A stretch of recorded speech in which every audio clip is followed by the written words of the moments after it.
Hello everyone, I'm Best, and in my last video I admonished the men folks about finding purpose before finding a wife like God intended for Adam.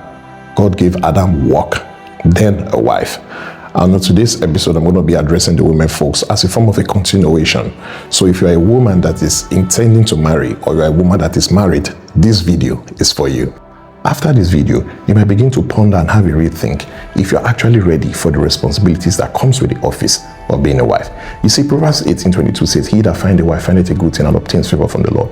That is to say that obtaining favor is dependent on finding a wife. So while you are waiting on your dream man, are you developing the character traits of what a wife truly entails? Because that is the only condition that will make your dream man attract God's favor. He won't attract God's favor if he finds a knife instead of a wife. This brings us to the important question: who is a wife? I would simply put that a wife is a helpmate that comes into the life of a man to improve and to help him actualize his God's divine purpose. And coming into a man's life as a helper doesn't mean you are less. If you pray to God to send you an helper, does that mean that helper is lesser than you? No. So as a man looking out, a helper doesn't necessarily mean weak. She's to complement you in various areas. So you must be on the lookout for a very good helper. And as a woman, you come into a man's life, you are bringing structure, you are bringing purpose, you are bringing seeds. Anything a man gives a woman most times is replicated. You give him seeds, she gives you children. You give her a house, she gives you a home. So you must have the capacity of a woman to come and improve on the life of the man that you have chosen. And one of the key ways to know that your husband has married a virtuous woman is his reputation amongst other men. This woman has the capacity to make an ordinary man great and a great man greater. Others will respect him for the wisdom and the blessing that he has in choosing such a woman. Of course, a man that marries an odious wife is also known for he cannot hide her appalling traits. Many pity him for his pain, but others despise him for choosing and putting up with such a woman. The book of Proverbs 11 describes a beautiful woman without discretion like gold in the mouth of a pig. The Bible describes a good woman as a virtuous woman, and her description can be found in the book of Proverbs 31 from verse 10 down to 31.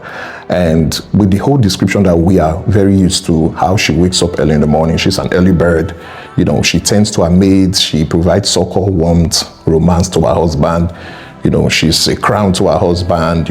She is like a merchant ship that does businesses, and she brings home food, she buys land, she cultivates it, she works with her hands, she weaves silk and everything.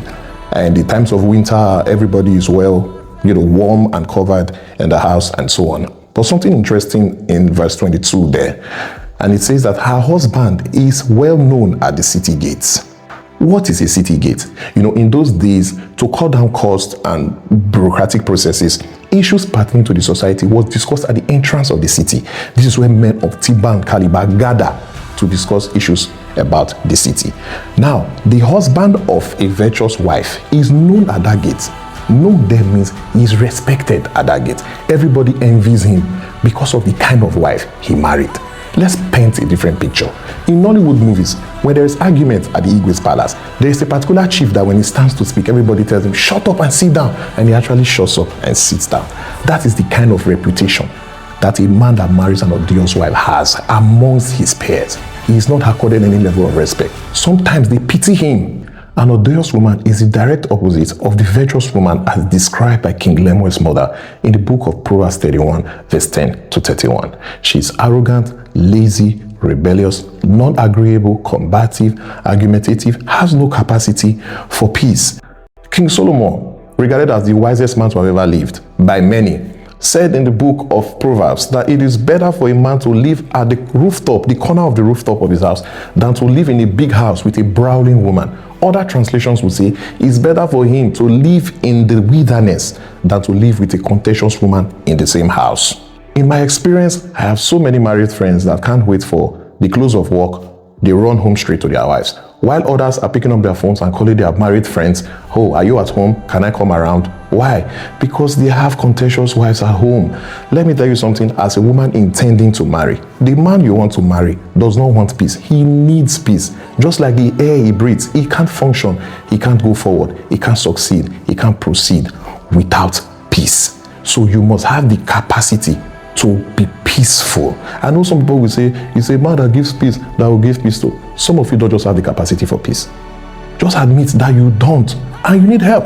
So if you are not married now and you are hoping to marry, you still have time. If you are married and you are beginning to notice some of these traits of an odious wife in you, you can actually change for the better. How do others measure your husband? Do they pity him because you are an outspoken nag? Or do they envy him because he was favored by God to find you and is the most successful and most happiest married man they know? What are you planning to make your husband great in future? Are you the odious wife that would make her husband sleep on the rooftop or dwell in the wilderness? Or are you the virtuous woman that her husband will be known and respected at the city gates? The choice is yours. I'm best, and I'll see you on the next one.